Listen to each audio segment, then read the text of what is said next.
Welcome to Greenable Woodbridge. I am your host, Carolyn Ehrlich. Today we are filming outside of the Acacia Center, which is the home to some wonderful, amazing youth programs at our youth center. And it is also the home of a new program that we are introducing in town where you can bring your food waste here and it can be picked up and taken to the proper places, and which is not the landfill. So Gary Sotomayor, who is the Vice President of Operations at Bayshore, and if you don't mind, I would say the guru of all recycling. I don't know, how many organizations do you belong to? 13. 13 recycling organizations, and you pretty much probably have an office and, vice president, president, whatever. But you've been doing this back in your days from DEP. Yes. When we were both down there together, but you've been shepherding this process of recycling for decades now. And you're the leader.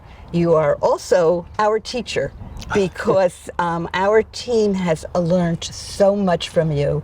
And I appreciate your coming here today and sharing this knowledge as we embark on the next step of our waste, dealing with our waste and minimizing it. So let's talk about food waste. Why? What's the benefits of recycling the food waste? First, let me say thank you for allowing me to participate today. I always love these opportunities. I think TV 35 is absolutely fantastic. And Woodbridge Township, as the mayor always says, is the best town around. Thank you. I had to say that. Food waste is probably the most important area for recycling at this point in time. If you look at recycling in New Jersey, and you're right, we go back a long way. We actually were the first state in the country to begin mandatory recycling 38 years ago, in 1987. Wow. And we've achieved, as a state, one of the higher recycling rates in the country. The latest information is 54% recycling rate, where the national recycling rate is 34%. So that gives... That's terrible. It gives a good sense. It is terrible. Yeah. And it gives a good sense of how successful we've been through mandatory recycling. The one area we have completely failed is food. And I'll give you a metric on that. If you look in our garbage cans, after these 38 years of mandatory recycling, what's left?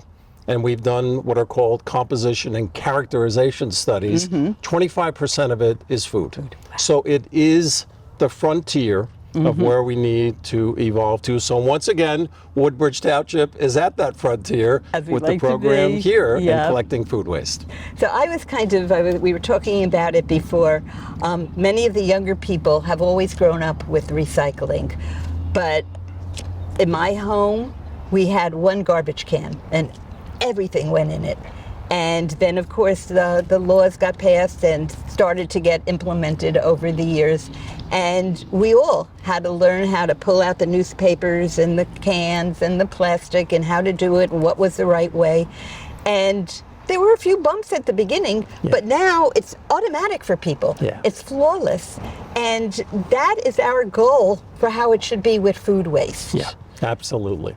Absolutely correct. Again, the next frontier to sort of change the mindset that all that plate waste food and everything else that still goes in the garbage can doesn't. It goes into a separate container for either at the home, depending on the program, or in a case like this, a drop-off center. Right. So we can actually recycle and get benefit from this food. And as you said earlier, Carol, not send the food to landfills. Right. Now, what's so awful about the landfill? Yeah, landfills are very necessary. And in Middlesex County, you have a terrific state-of-the-art landfill that has liners and leachate collection and gas recovery systems. It's a terrific landfill. But what happens is all that food goes to the landfill and gets buried. And when it gets buried, it starts to decompose. And that's what happens naturally. Bugs eat it, it decomposes, and it gives off gas.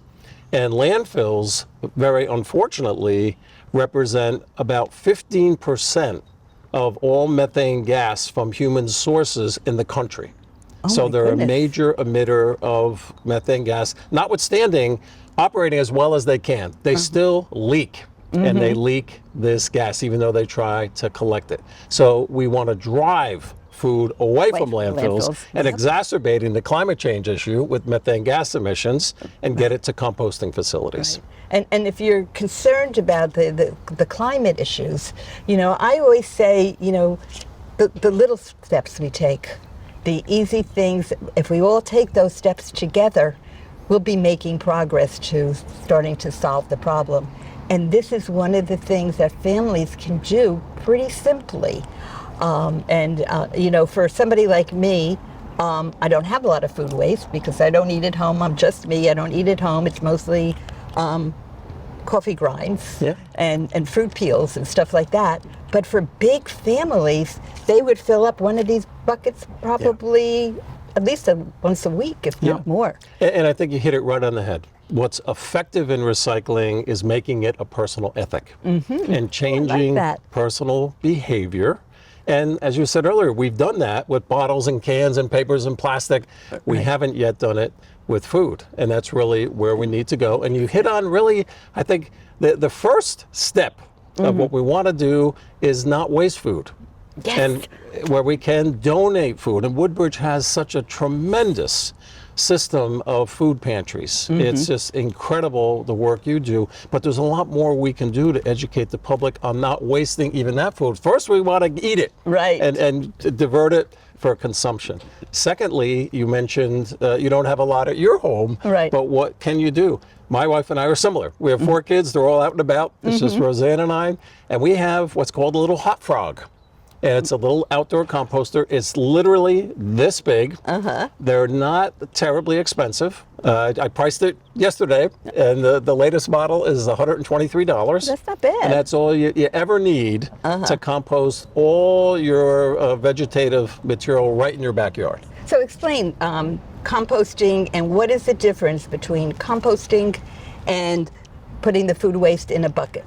Really, backyard composting you're doing on site. When you have a drop-off center like this food waste will get collected and then brought to, in your case, a high technology facility. It's called the Waste Management Core, like Apple Core facility in Elizabeth. And they put it in a really big blender. It's got a fancy name, it's called a macerator. But then they blend up all that food and they pump it into a tanker truck and they drive it to the Rahway Valley Sewage Authority wastewater treatment plant, which uses its existing digester that they use for wastewater treatment, and they manufacture more sustainable, renewable natural gas. Wow. So that's where the Woodbridge material go, which is spot on, exactly what we want to do. A reuse. Yes. A definite reuse. And composting is a reuse, just a different kind. Yeah, and composting produces compost, which will go on your crops. So back to our example of Roseanne and I with our little hot frog, we have a small garden and all that compost goes right in the garden. For the more high-tech facilities, they produce it, it's similar to compost, it's called digestate, and it's a soil amendment. So in a similar way, that can be used to fertilize additional plant growth. And like the circular economy we talk about, sustainability we talk about, from your kitchen waste to collection, and eventually after composting to use in growing new organic material, vegetative material. That's what we want to do. Keep it all cyclical. It is terrific. Let's touch on the food scarcity again a little bit. And the food pantries. We have a big drive with our restaurants called Restaurant Rescue.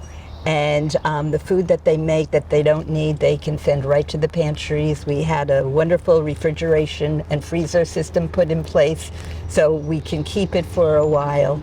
And we're encouraging, and more restaurants are taking part in this. And I say to them, give the people the bag for the leftover bread. Bread in restaurants is like just so delicious. But they can't, once they put it on your table, it's got to go in the garbage. And so, let people take it home. Also, so many of our restaurants now are having the food pickup, the food waste pick up right in the backyard. They've got the regular garbage can, the recycling can, and now they have a food waste can. And where they would have to pay WM or whatever private company they're using, Town Hall, DPW will pick up their food waste for free. Yeah, it's so fantastic. that is actually saving them money, it's saving them tonnage, Yep. and it's being reused properly. Yeah. So it's a great program. And I think to your point there, it's helpful to look at who generates the food waste. Mm-hmm. And when you look at that, and there's been national studies of what that percentage is, we produce the majority as residents. 43% of food waste comes from residents. So we already talked a bit about trying to divert food if you can, make sure you eat what you can, backyard composting, participate in collection programs like you have here, and then after that, the next biggest sector are restaurants. Yep. You're right on 20,000 restaurants in the state of New Jersey. Whew. And they produce about 24% of all the food waste in everywhere, really, in society, as an estimate. Yeah, what a shame. What a shame. Because there are people who need the food, right? Right in our neighborhoods. Yeah. And we need to. Their food is there. It's like my grandmother always used to say to me, "Don't waste the food, eat it," because there are kids in Africa starving. Exactly. Well, no, there are kids in Woodbridge who don't have enough food. And so, even so, one of the things I was saying about being a single person, sometimes you can't buy just one of something.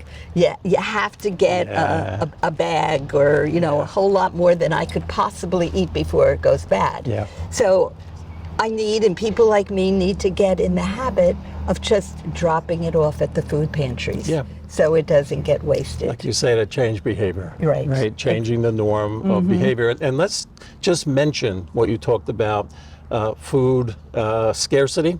When you look at New Jersey, and sometimes we lose track of this, we're the second most affluent state in the United States of America. So we're a very wealthy state. Notwithstanding that, 11% of the New Jersey population is food insecure, and 15% of kids 18 years of age and younger. And at the same time, 40% of all food that's produced goes to waste.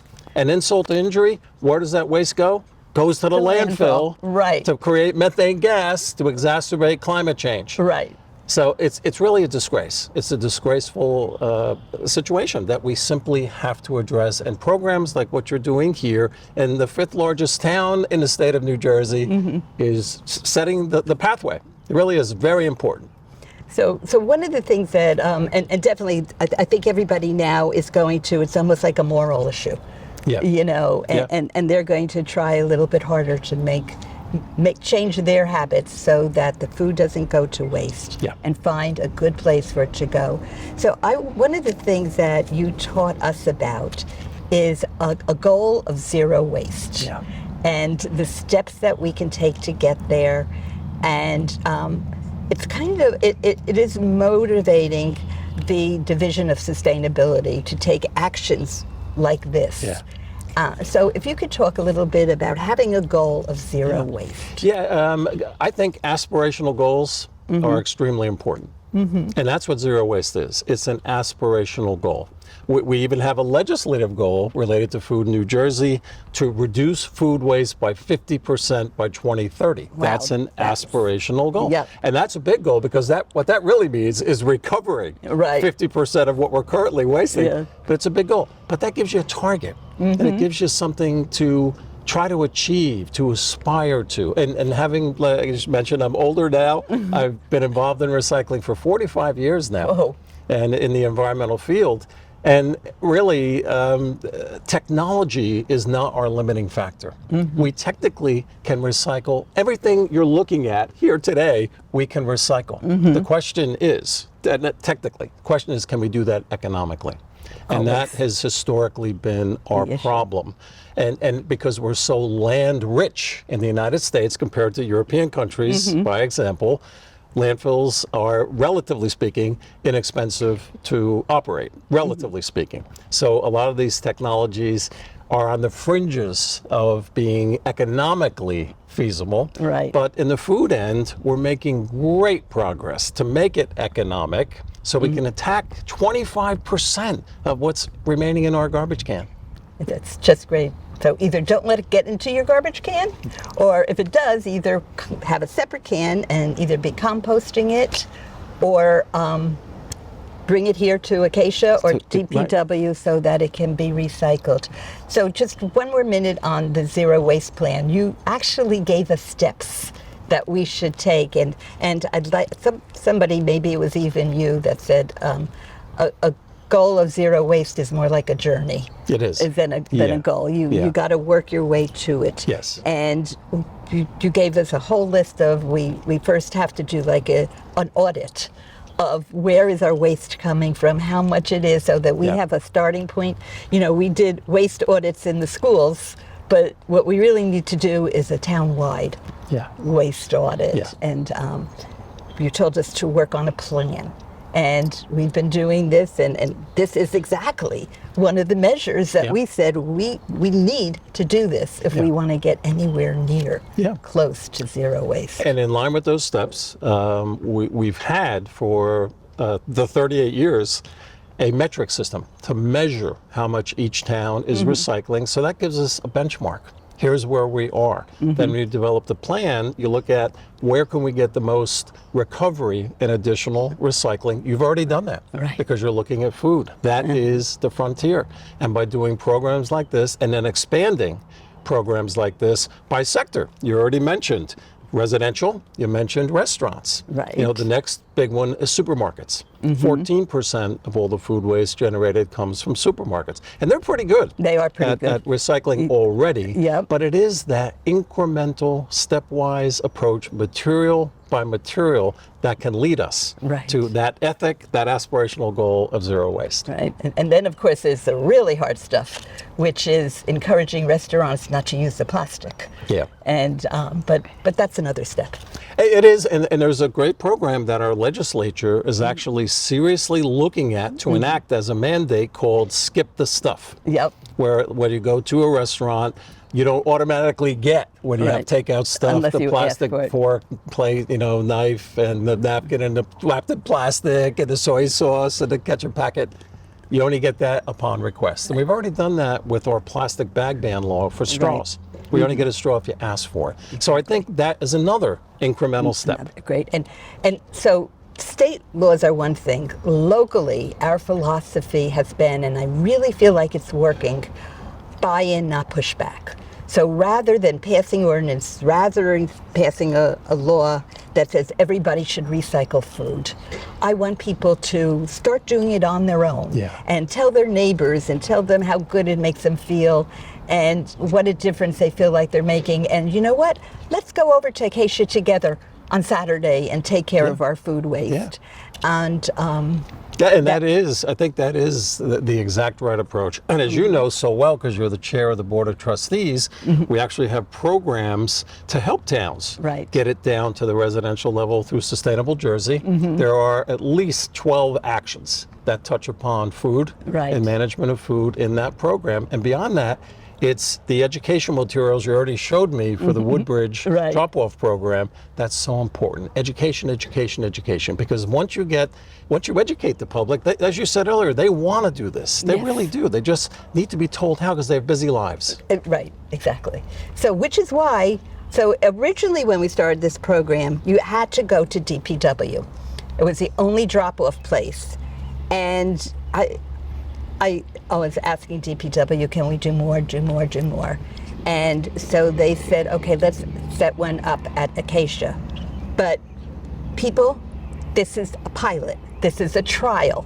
If we do good, if we don't throw the wrong things into the bucket, they will let us do it in other locations. We'll do it at Evergreen. We'll have one in Colonia. We'll have a place in Ford's. We'll be able to do it at multiple locations. But those of us who are coming here, we've got to make sure we do it right, or Dennis Henry's going to say, Carol, it's just not working. So we all have to do it. I would recommend, though, that for the first, when you start, go to DPW and KSB and get this really great bucket, which you can put all your waste in. And let me take a minute before we go over to the waste container. and show you what comes in it, because there's some pretty neat stuff. Here's a flyer that tells you the steps that you can take. And more flyers. This is what I like. So, you know, food waste kind of happens right in our own refrigerators. You know, like, when is this food done? You know, do I have to throw it out because it says that it expires on December 25? And I'm like, do we know really if it does? So this says when you get the food, you can label it when you bought it and when it's best by. But what is really good, this is fantastic, it's a refrigerator organizer. You want your food to last? It depends where you put it. So you would think maybe like, oh, putting the milk in the door, that's convenient. But really, the milk goes bad faster if it's in the door. It needs to be in the middle of the refrigerator. So this is a handy piece of information. I'm not going to the whole thing. The most important thing that they have in here is the plastic liners. You have to use clear plastic liners. They say that over and over again. The first time I did it, I didn't know, and I used some green liners, and I came here to dump it, and I looked at the sign, and it said, clear plastic, clear plastic, clear plastic.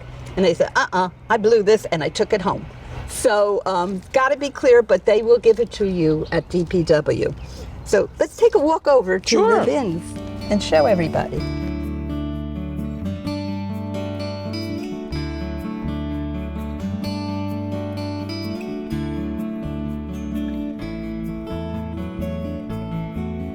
Go ahead. Okay, so it's not hard to tell which buckets are for the food waste. Over there we have the recycling and the regular garbage, but these have all the signs on them for food waste. So once again, remind people what goes into food waste. And it's a great question, and it has an important answer. It depends on where it's going. Right. So but in Woodbridge, in your we case, go to CORE. It's going to CORE, and CORE is a high-tech facility that can basically take everything. So it can take meat, fish, bones, vegetative material, basically everything you have to dispose of can They'll go in the take it. bucket, That's and they good. can process it at CORE. For your backyard, vegetative only. So it depends. But in this case, it's the works. It's great. It's good. And for those of you who might be concerned that we're costing taxpayers money by adding this program on, we are already doing this in all of our schools. Our students are separating the waste when they eat in the cafeterias, and we have a truck that goes to each of the schools to pick up the food waste baskets. They're also picking up, as I said, at restaurants. So this is just another stop. It's actually saving money because it's not tonnage going to the landfill. Exactly. And as Gary pointed out, it's pretty amazing how many tons food produces. What was that number again? It's 25% of what we throw out. So we dispose of in New Jersey about 22 million tons per year. About 25% of that is food waste that produces methane gas and exacerbates climate change. And it's, so this is something we can all do. Like I said, you can go here or to Public Works. If you have time, go to Public Works first so you don't have to go to Home Depot and buy a bucket. They'll give it to you for free. And if you live closer to Caseby, you can go there. If you're closer to here, you come here. And let's do it right so that we can have more of these drop-off centers throughout the township. So thank you for watching Greenable Woodbridge and for being part of the change and truly part of the change and part of the excitement.